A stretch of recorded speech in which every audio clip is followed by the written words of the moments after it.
Nigerian Labour Congress National Delegates Conference, which held on February 9 through to 11th in this year 2015, was an opportunity for the leadership of the Congress to review its activities and set an agenda for the benefit of the working class population. Now, they say that conference was largely successful, but for the matter of one little election. Yes, members of the Congress were due to elect national officers to run the affairs of the Central Labour Organization for a term of 4 years.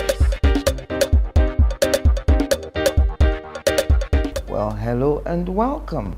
This is 60 Minutes with me, Angela Joe.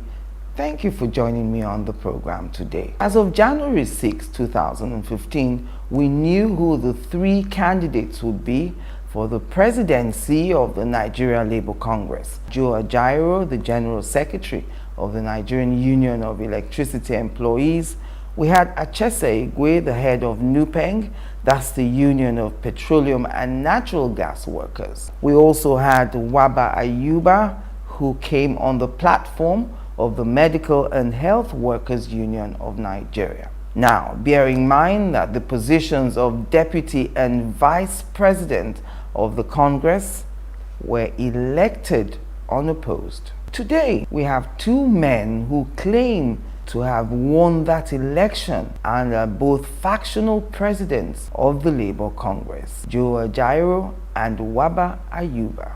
Complaints about that election were many. There were allegations of sharing of money to delegates at the venue of the conference's opening session. There was alleged fraud characterized by ballot papers. There was manipulation of the process to favor a particular candidate allegedly. There was violence, and many say failures on the part of certain committees in preparing for that election. So, is the failure of that election process a direct result of a lack of a clear ideology in the NLC as it is configured today? Join me after the break as I count down 60 minutes with Joe Ajaero, the General Secretary of the National Union of Electricity Employees and factional President of the Nigeria Labour Congress. Welcome back. Welcome, Mr. Ajaero. Thank you very much for coming on the program. Thank you.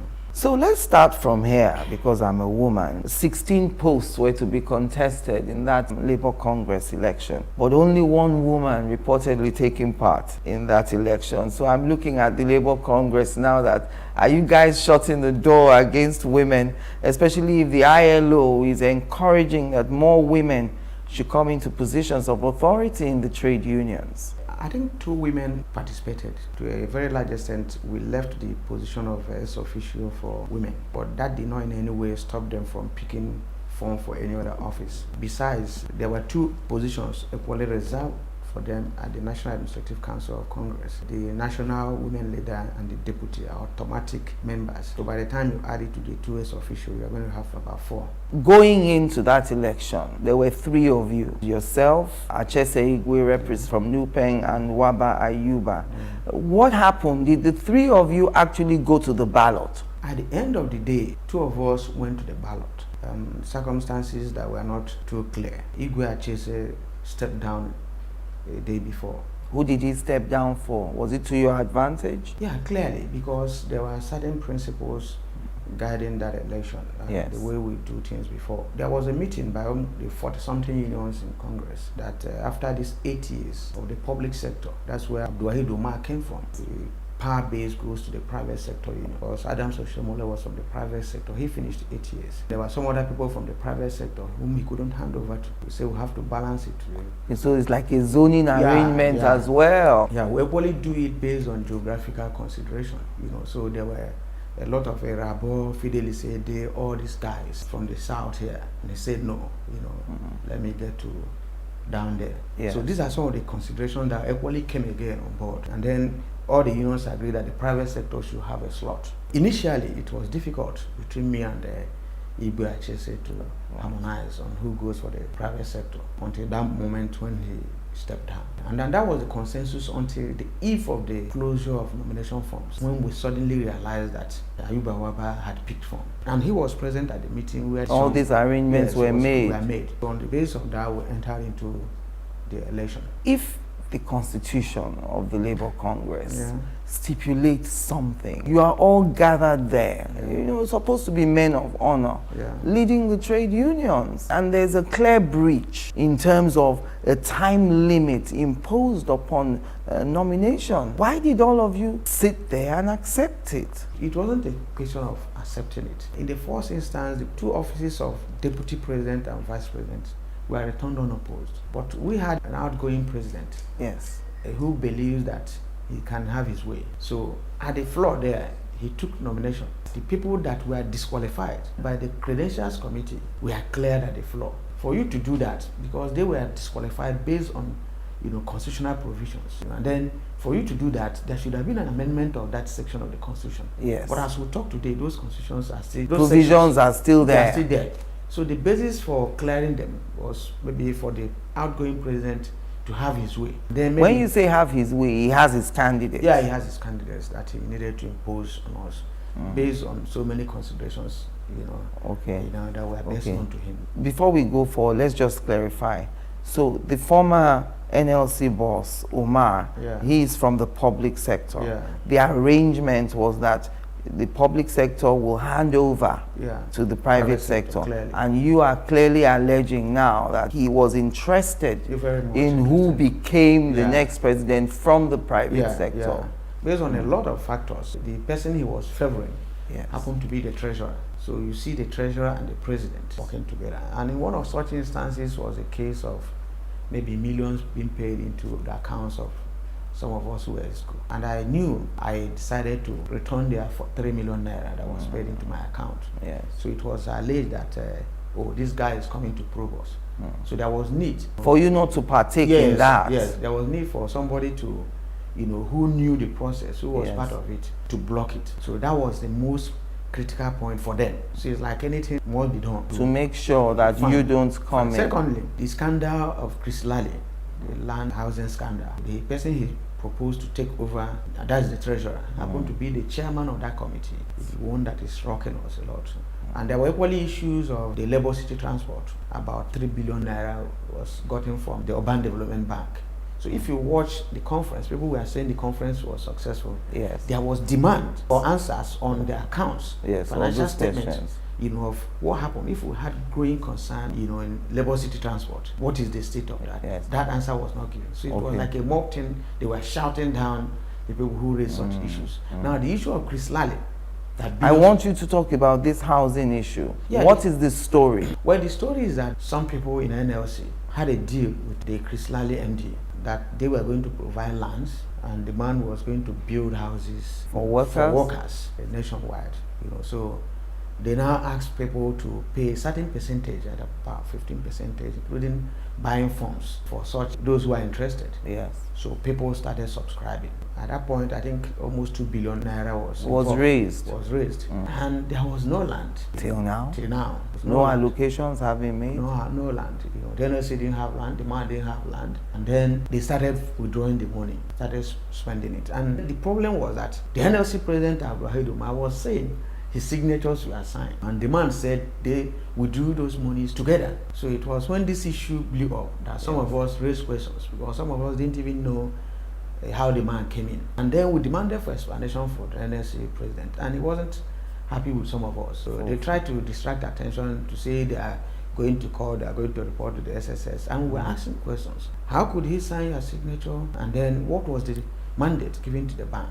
Is it that one person must sign or two people? Two people. How can somebody withdraw as much as maybe 100 and something million without an alert? How can somebody withdraw such an amount without bank asking you to confirm if NLC is in partnership with an individual who keeps the check? You know, so these questions brought credibility question to Congress. And these subscribers were protesting every day.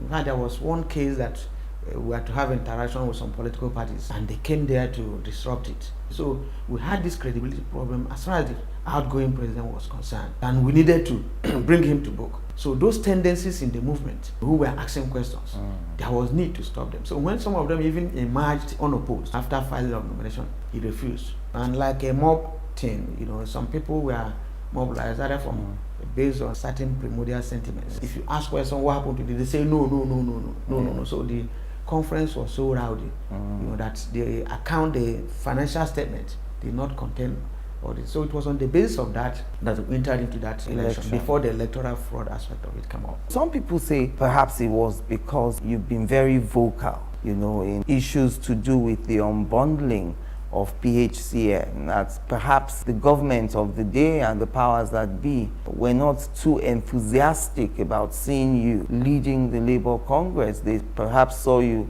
as somebody who would be a troublemaker and a thorn in the flesh of the government going forward. Yeah, I think those people are very correct, because the government of the day did not hide their hatred from me.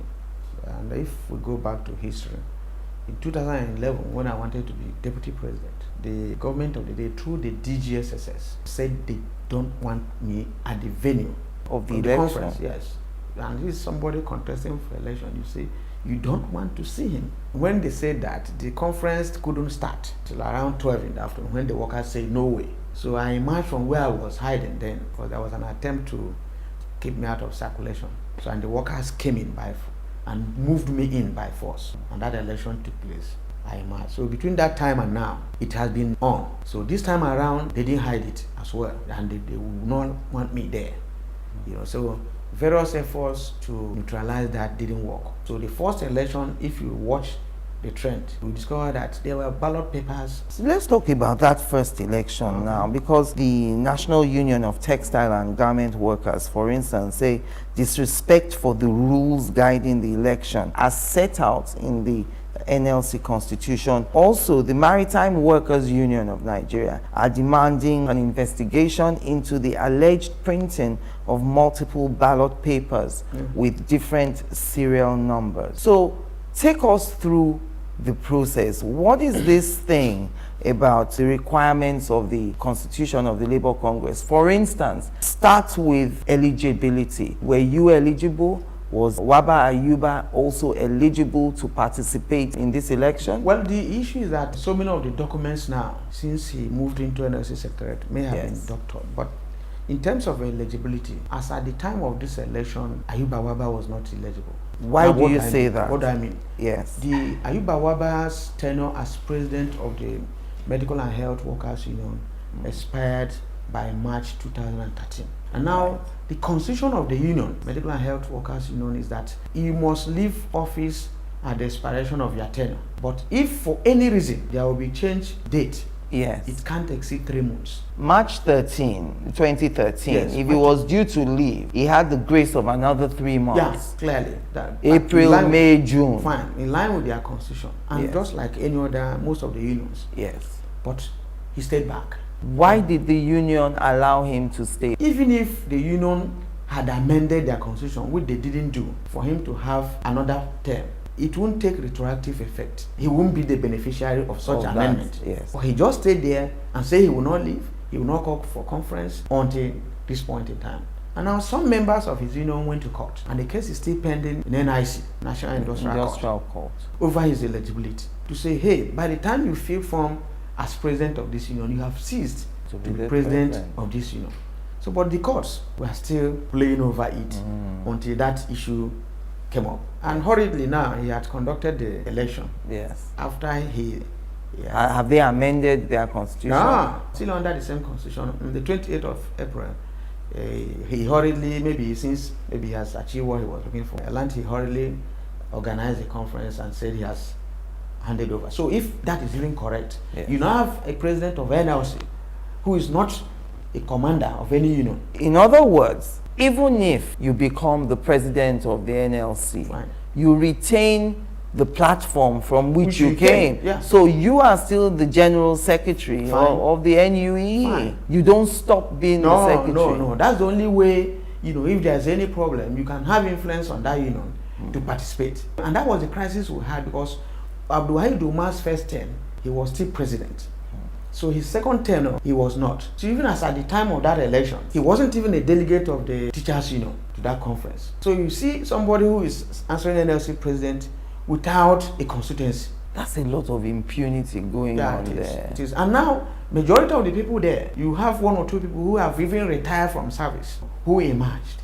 He's not working again. He has served for maybe 35 years of service. Yes, and when you retire from service, can you still be a member of a union? You can't. So where are you paying your dues from? What is the benefit in this union? Is there something special? Well, I don't know. Maybe some people have refused to go home or do other things. And then they use NLC as an old people's home where to retire to. Because there are a lot of them, some even doesn't have 6 months to retire. Yes. Some have retired.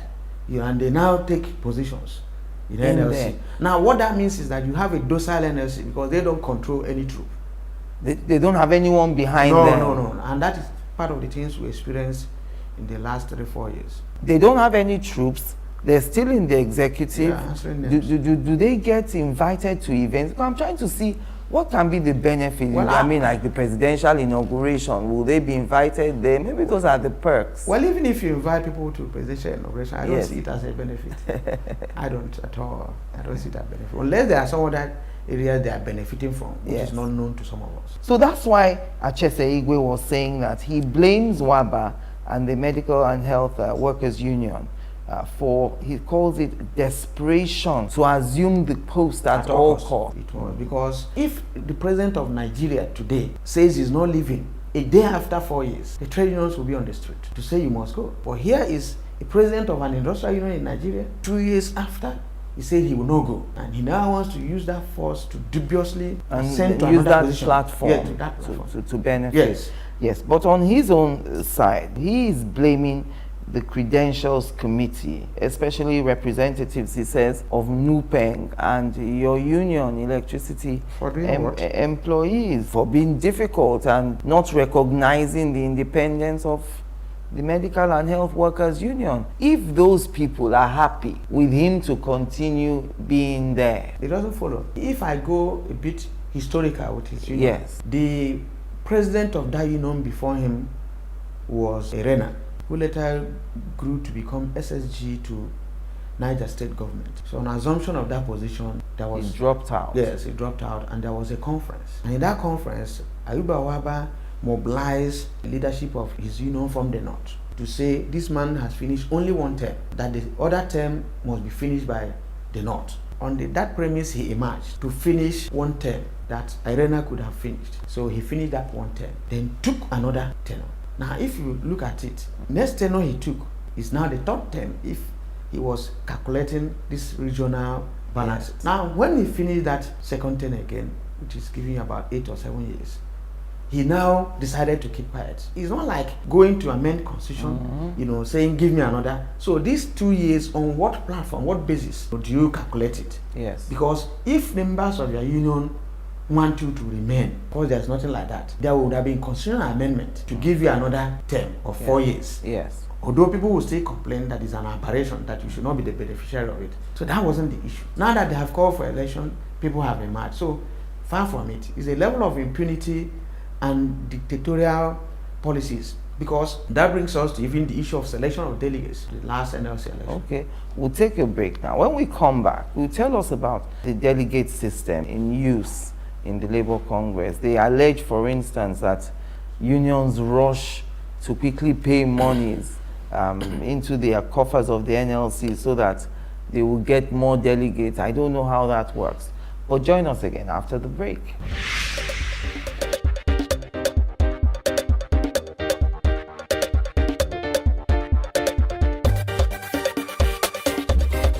It is difficult to respond to that question. Angela, that's a great question. Great question, Angela. Angela, that is a very great question. That's a great question. Okay, that's a great question. Yeah, very good question. That's a good question. This is an interesting question you put. 60 Minutes with Angela. Again, answers to every question you always wanted to ask.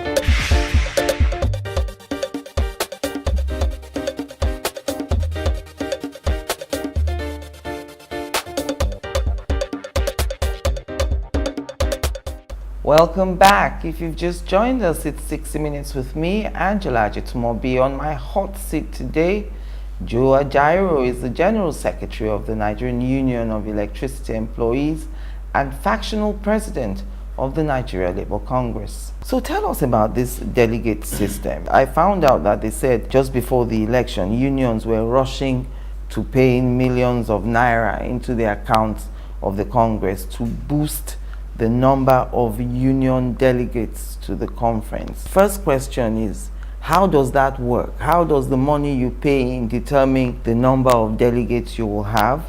And the second question is there no stipulated time? Is there no cutoff point that stops you from further paying in money into the NLC coffers? Is it forever and ever?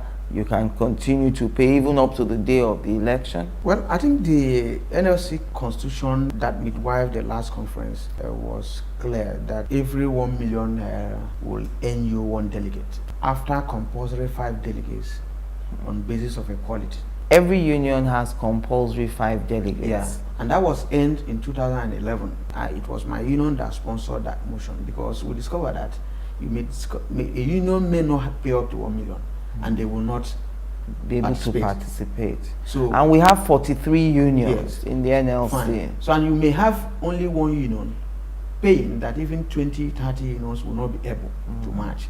So by the time my union sponsored that motion with the amalgamated union for a basic 10 delegates, and the conference in session reduced it to 5. Right. Now, if you now have five people from even 40 unions, it is such a number that can influence the voting. Yes. So it was every 1 million for one delegate. Now the other question on whether the time is endless. No, every payment must end 3 months before the election. And now there's this culture of unions even not paying for 4 years until election time. Yes. So some of them try to pay, before that stipulated time. Pay all their arrears. Yeah, and it is calculated. Now, but I think there's problem somewhere, and which is the weakness of NLC. There is no data and statistics as to say this union has 50 members. And if they have 50 members, this is their earning. This is what will translate to 10%. Maybe unions pay. The payment which they were alleging, some of the unions didn't even pay up to, but because they were paying hurriedly. Like in my own case, in 2014, what I paid in January was the same thing I paid in November when the date ended. But there was arrears built in based on maybe if I was paying 5 million and suddenly maybe through PSM privatization, yes, I now have probably 15,000 casuals that are now members. I now have salary increase. I now have review of check-off system. If I was paying 5 million, it can't remain that 5 million now. So, but then it's left for NLC to find out what happened, because ordinarily we have audited accounts annually. And in 2009, I was summoned by the 10 Registry of Trade Unions to say that I was underpaid based on the report of the audited account from my union. So 10% of it, they were expecting that I should have paid it, which I didn't. So after that threat, some of us started meeting to pay up. Yeah, yes. So I don't know whether it would be an offense to pay high or to pay less. Okay. And we also have to talk about this ballot papers thing, because the Maritime Workers Union wanted investigation. They said multiple ballot papers with different serial numbers. Explain what happened with the ballot papers to us. No clear statement has come out from the NLC Secretariat up to this moment, because I was the target and they filed a main victim. Why that election was disrupted was when people dictated that the pattern was different. It's like having one booklet for every delegate, and in that booklet you see a different ballot paper written Joe Ajaero. You see a different ballot paper written Ayuba Waba. As you move on, you see in the same booklet Ayuba Waba written in 2 or 3. But how many for you? 1. Shouldn't it be 2-2 or 3-3? No, it shouldn't even be 2-2. Every booklet should have contained 1-1, assuming that is to be the pattern. And you are supposed to tick. If you tick Joe Ajaero in my own ballot paper, and maybe somebody wants to tick Ayuba Waba, and he sees 2, he will tick 2. He will tick 2 in the same booklet and drop the 2. And drop the 2. Fine.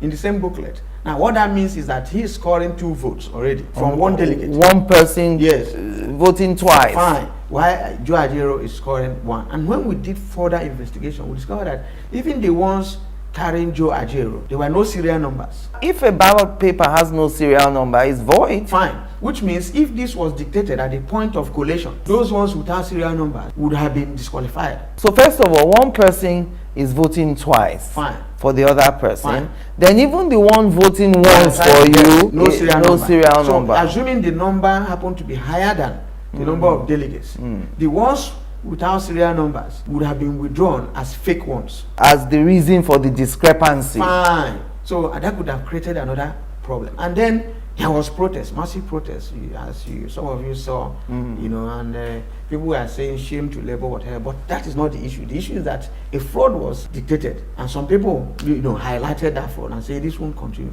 Now NLC only said it was printers there. Was that the reason for the collapse of the first election? Yeah, no, that was the main reason. You know, because when those things were detected? Yes, because the report was coming on and on that this man is having double ballot papers. Inside a booklet? Inside a booklet. So it got to a level that about 10 people, who are my delegates, now saw it the same time. Now they moved to the returning officer and the chairman of credential committee. Because before, those who reports, he would take it and replace it. But those who knew the intention would not report to him that they have to, you know, they will utilize it and put it there. So at that point, the information had gone around, and that was the situation. So about 10 people got it the same time. So they now confronted him. He wanted to change. They said, no, that was how they started. Okay, so the first one collapsed. Then the second election took place. Yeah, the second election. Did it take place in your opinion? Was there an election? There was an election, but the result was the main issue. Now, but build up to that election, there was a protest in Umuahia. It was in the process of selecting delegates. Yes. Some of the unions, you know, with leadership from outside, even the South, selected their delegates from outside the South, Southeast, Southwest. Is that illegal under the Constitution? Well, I think it's illegal because even the NLC allocating delegates to unions was based on their financial contribution. Now, unions should have equally done so based on, but now the Medical and Health Union, the Civil Service Union in particular, made sure no delegate came from the Southeast, since Ajaero is from the Southeast. Even in the Southwest, they made sure maybe they gave them one delegate. Maybe Lagos Medical and Health gave them one delegate. Meanwhile, Medical and Health was having 520-something delegates, and Kano had about 60-something delegates. Now Lagos, one delegate. Now, what is the basis? Because and these delegates are supposed to be spread across the 36 fine. states. God bless you. So that wasn't the issue. So there was protest in Enugu, there was protest in Umuahia, there was protest in Abuja to the NLC Secretariat. And they said they were going to look into it. It was not corrected. Now the pensioners union at the gate of the Ego Square stopped the delegates from the Southeast. There was the president of the electricity pensioners union, Mr. Bane. He was a delegate in the previous election. He came there to vote. They withdrew his tag, stopped him. The other chima from the railway union, they stopped him. So it was that was a policy, you know, to stop them, because maybe if they are from the Southeast, they are going to vote for Ajaero. But we still moved into the election because we had done our homework very well. Accreditation carried out. But even the pensioners union delegates, their leadership, having removed these ones from that area, now wrote at the back of their tags the names of Ayuba Waba and his group. So while voting, they were just looking at it there and ticking the names. And ticking the names. So, but we didn't equally protest. The voting actually took place. A result came. When the sorting came, it was clear I won. There was congratulations all over. Their agents congratulated my agents. Where is this factional thing coming from? That is this point now that I'm trying to hit at. Yes. So at that point, calls were made to the powers that be. I'm trying to link it up to, and they said, no way. If it's Ajaero, no way. Now my agent insisted that let us count this first. They said no, they were not going to count it. And my agent said, even in modern election, you'll be hearing the sorting is done openly. You'll be hearing Atiku Buhari, and we're in Ego Square. Before you finish the sorting, you know, people would have an idea of the winner. They said no. Now they said they were going to pick bids from Wuse Market. This bid, so that if you call Ajaero, they drop one, whatever. The conference shut down for about 4 hours. For them to go and buy bids that we can use on the next. They were waiting for fake ballot papers to neutralize your wing. My wing. And then within that period, the powers that be mobilized about 300 policemen more who came in with war horses to the venue, to Eagle Square. To Eagle Square, and stationed them to where my supporters were. They were still doing this on how to smuggle the other ballot papers till night came, because this NLC election took place 2 days, 2 nights. Nobody moved. Nobody moved. And for 3,000 delegates, 3,000 votes. That second night, light went off. Was that deliberate? Yeah, it was.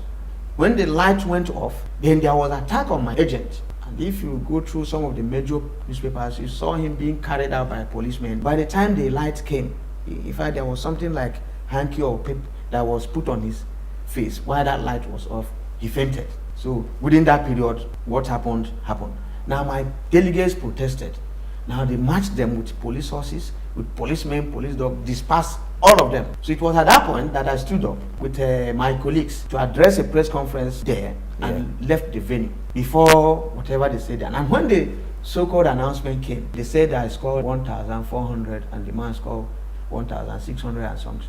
As at the time they were doing counting before the light went off, my agent had counted 1,538 for you, for me, and total number of votes cast according to the chairman of the credential committee was 3,005, and there were 10 void votes, which brings it to 2,995. Now, if I had secured 1,538, at that time counting had not ended. Now I would tell you clearly that I had emerged. But when they now announced this, they announced that I had scored 1,400 and the other person scored 1,600 and something, which is more than the delegates that cast their votes. Going by that figure, 3,005, 10 void votes, that comes to 2,995. If you had 1,538, it means he had 1,457. If counting had ended. But from equally their own results, they gave him 1,600 and I think 60 something or so, 90 something. So if you add it to the 1,004 they gave to me, it's got that it is even more than even the 1,005 put together. So these things were hurriedly done in order to make sure that I will not emerge. Of course, I knew the source. So he was declared the winner.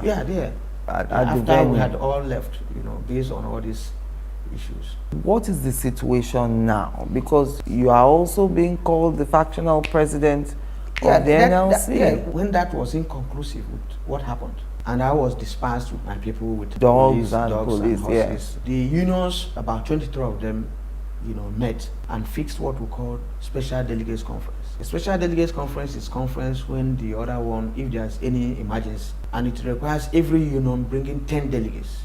It's not the time that you must bring either 500 or 10. So, and that conference took place in Lagos, where I emerged. The special delegates conference. Now, 43 unions make up the NLC. 23 participated in this special conference. About 4 say they are neutral, in this whole process, and that 4 they seem to be trying to reach out to make sure that they bring everyone together.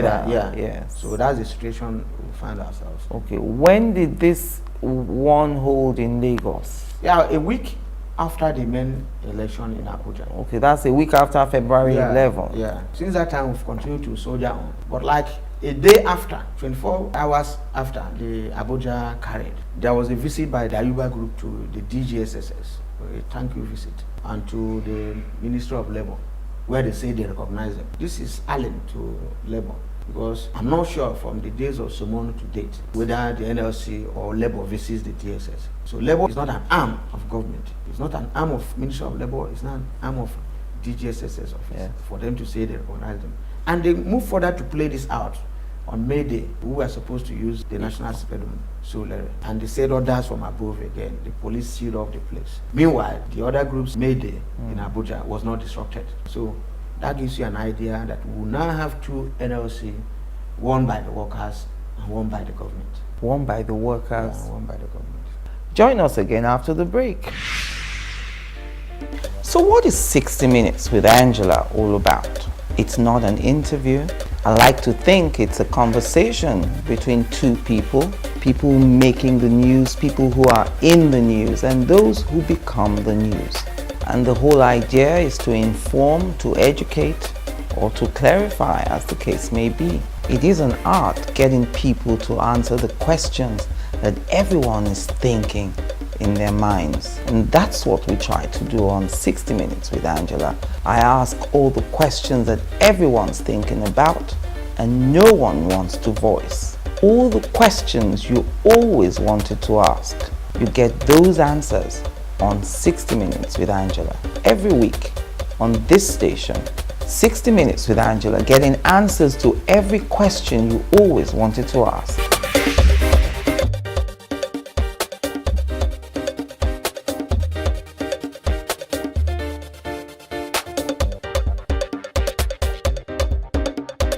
Welcome back. My concluding moments now with Joe Ajaero, the factional president of the NLC. Mr. Ajaero, what if they said to you, for this Congress to move forward, let's not have two factions. One person is already using the official secretariat in Abuja. One person is being recognized by the Ministry of Labor and Productivity. Bury your ambition and come back and contest in 4 years. What would you say? Well, the issue is not issue of ambition. I had run for NLC election before. In 2007, I ran for vice president and lost. And Nothing happened. I didn't complain. I continued my work until 2011. In 2011, I moved higher to run for deputy and emerged. So if I had lost in this election, I would have congratulated the other person and moved on, because I have gotten to a level in the movement that is not about office. But I feel sad if the role I have played all this while was for the worker, and then the leaders in the labor movement now find collaboration with external influences to say we don't want him. It's sad. If it was expressed then, all these veterans, everybody came together to say, Ajaero, don't contest, I wouldn't have bothered to contest. But if I had contested and emerged and I saw it, and you are bringing impunity into it, then I need some explanation whether it's the same workers that voted for me. If they come, if the same workers say, don't go, I will not vie. I will even retire, from active service. But it's not, that is not the case. So, and if somebody tells me, so who is that person that will say, bury ambition?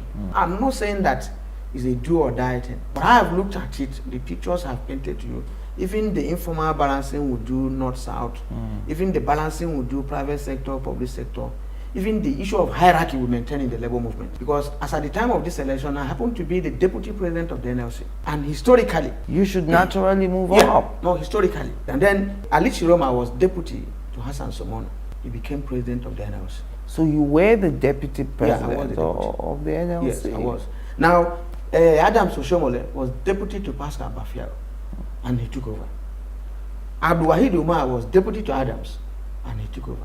So in no time in the history of NLC had we this containers hierarchy or whatever. And these were some of the issues that were considered and the emergence. Maybe somebody with impunity displayed it this way. So that is why it's not about whether I'm president of NLC or not. That's not the issue. And if we don't investigate this, unless the same government are going to come up openly to say, yes, we did it, not to say that he won an election. That's my problem. This election must be investigated. Now, after investigation, we can discuss other issues. The way forward. Yes, it's important, but to wave it aside is not the best way to go. I can't have you here and not talk about the state of electricity.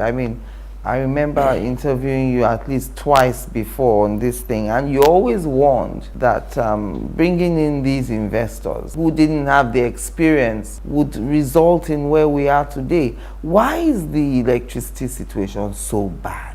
Well, if you remember those days, I sounded a note of warning, and I said Nigerians will speak last, that I was not going to talk again. Since that time, almost 2 years now, I was not talking, and the situation is clear. Even when the private sector people came with the mindset of sacking my people doing this, I restrained myself from fighting them back. If I had fought them the way I should, by now they would have been attributing the problem to sabotage. From people like you? From people like me, that the unions, because they didn't want them, they are sabotaging them. So if you watch, I allowed them. And I could remember mentioning that what we are going to experience will be private gains, public disaster. Private gains, yes, public disaster. Yeah. So the private sector people, even as we are talking now, are going laughing to the banks. Yeah. How can they be laughing to the banks if there is no electricity to sell? But you are paying your bill. Sorry, they don't give people supply. They go and take the bill. The maintenance fee. Apart from the one, that's for those that have a prepaid meter. Yes. They still cut those ones from them. But majority of the people is by estimation or whatever means. So this month, they have targeted whether it is 2 billion or 3 billion. So whether you have light or fine, not, that's the issue. they must make that 2 billion. Fine. One. Now let's move further. The minister was trying to sound a note of warning to the incoming government not Yes. to reverse the process. And I laughed because in most countries of the world where they are tempted to privatize electricity, even where electricity is available, they have reversed. It hasn't worked. It has not. Some have even gone into buyback. And I could remember stating all these things to Mr. President. President Jonathan. Yeah, one-on-one. Why has it failed in all those countries? Is it because it's a public service? The private investors you are seeing today, they don't even have money. Nigerian banks are in their crisis because of money borrowed to these investors. To these power investors? Yes, I'm saying it clearly. And the basis for privatization in the first instance was that it was going to attract foreign direct investment, FDI. And now you borrow money from Nigerian banks to buy Nigerian utility company. So which $1 came in? So no FDIs came in? No. So that's the situation. Now even the little money they borrowed, at what percent interest rate did they borrow the money? You and I will service the interest. And now they are repaying every month. What they are using to repay, are they going to use it to replace transformer when they're expected to make profit? Because a private sector man's interest is profit maximization. Now, for government, January to December, they cannot declare profit for PSC. Government can have budget, to construct new lines. That is not the situation now. And the minister was talking of gas. Since I was born, the issue of gas vandalism has been there. Were these things not taken into consideration? Didn't the investors know about these challenges? I mean, didn't they do any due diligence? That's the question. But most importantly is, who are the investors? Do they have capacity? Now, if you are talking of capacity, and I raise this because the policy is that you must have technical competence. Yes. You must have managerial ability. And then the financial muscle. If somebody has gone to borrow, you can't call that financial muscle. All the people running them now, I'm not sure where they have run power company before. So those are the kind of people. But even at that, who are the people? Nigerians should ask questions. Who are the owners of these new companies? That immediately after privatization, the federal government started giving them money. In January, February, the new investors were given 213 billion naira. That's January and February 2015. They were giving money by government. So I sold my house and I'm paying the person that bought it. I had to paint it also when I've sold my house. So who are the real owners? So the question of who are the real owners is the question the Buhari government must ask. What were they giving the money for? To improve supply or demand? Probably. The transmission lines that had loopholes and the transmission lines, they concessioned it to Monotoba under a concessionary agreement. And Monotoba, I told them then, even when I got across the workers there and they say they are not buying any company in Nigeria. But the Monotoba you are seeing here is like a consultancy firm that comes with that name. Now even at that, Monotoba, Canada, is owned by a local government, just like Osho, the local government. That's the people coming to run the electricity of the country. Of the whole country. In fact, it's sad. What is happening is sad. So it's a question of allocating. This man, you take Ikeja. This man, you take Abuja. This man, you take here. It's not based on the capacity of these people to run the sector. And between that time and now, government is still investing. To who? This question must be addressed. Now, it is easier for even government to borrow at lower interest rates than the private man to borrow. We gave them all this analysis. And you don't even privatize a commodity that is not available. The world standard in terms of electricity is that for every 1 million people, there must be 1,000 megawatts. Now you have 460 or 70 million Nigerians, with, as of today, 2,700 megawatts. So we're never going to have steady electricity? Unless we work. But not that any of these people will build a power plant. Now, are you going to build a power plant for 4 years? You can't recoup it in 25 years. That is not the nature of Nigerian investor. No investor, no businessman in Nigeria starts a business that he will make profit after 20 years. No long term. Some of these advanced countries started thinking of either reform, privatization as a post-industrialization concept. Already, they have achieved stability. There is even power available. Here, we don't have power. The 4,000 we could have used as base power. Government retain this 4,000, don't allow it to go down. Now, since you have licensed over 25 companies, let them generate so that we'll add it to the 4,000. Yes. Now, you sold the 4,000 to the people. And all this bill, everything is running around This 4,000 megawatts. So is that privatization? Is that investment? Everything, they say they have 18 companies now, they have unbundled to 18. Still on 4,000. Still on 4,000. So which type of calculation is that? It doesn't add up. If they say they have 20 companies now from the former NEP, yes, it is revolving around 4,000, and today is about 2,000 something. It's not like they have companies that are building power stations that and are that their own. very soon we will have 10,000. Fine. And most of the power plants they have built all these years are political power stations. Now you build a power station in Papalanto, and from Baesa you build a Gas pipeline pipeline to that place, and then maybe you line up policemen from Papalanto or Motosho to Baesa so that the vandals will not break the pipeline. And these are gas power stations which should have been built at the source of power. around where the gas Even is. if you build it in Baesa, the same time the person in Baesa is getting supply, the time the person in Sokoto and Lagos will be getting supply. When there is source of power in terms of hydro, the three major power stations are in Niger State, hydro power station, Shiroro, Kainji, Jeba, because there is source of water source there. Now we could have looked at that. Mambila visibility study has been concluded in Mambila. Mambila can give us 4,000 megawatts, one power plant through water. Zungeru can give us 1,000 megawatts, one power plant through water. Nobody will tell you that they are building pipelines. Yes. Now ask yourself, let them tell Nigerians how much they are carrying away in the name of, repairing the vandalized pipelines. Let them talk. How much is going to that racket. I don't think they are serious, because even the coal deposits in Enugu, Kogi, Benue, that region, nobody has even built one power station that is coal-fired.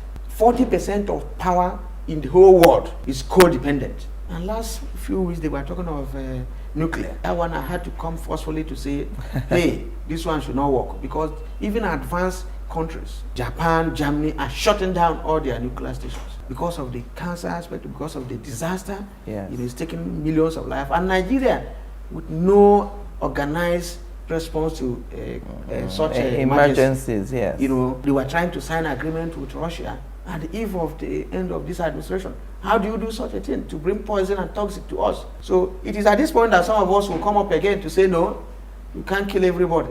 Continue what you are doing. So for those Nigerians who are saying that we are the problem, let them enjoy privatization. Because it got a level, they say, because his people doesn't want to lose their jobs, who will work there? Human beings will work there. Yes. If there is no electricity, I will suffer it. Other Nigerians will suffer it. But as somebody who has been in the sector, who has done studies in all this process in some other countries of the world, and I tried to say one or two things, they cheapened it. The so-called investors went after some of us. Look, the NSO was used for privatization. The Nigerian soldiers were used. They took over all labor offices. They were looking for Ajaero. The SSS were involved. The civil defense, even up to customs. There is no arm of government or the military that were not used to forcefully carry out this process. So I think those ones are equally enjoying the electricity now. So if I was, blackmailed, if I was criminalized based on that, for over 2 years now, I've been looking at them. So at the end of the day, we will know who is actually a real patriot in this country. Time is coming for us to know that. Thank you very much, Mr. Ajaero, for coming on the program. Thank you. And thank you for watching. I'm Angela Joe Ajaero Gen.Sec. See you next time.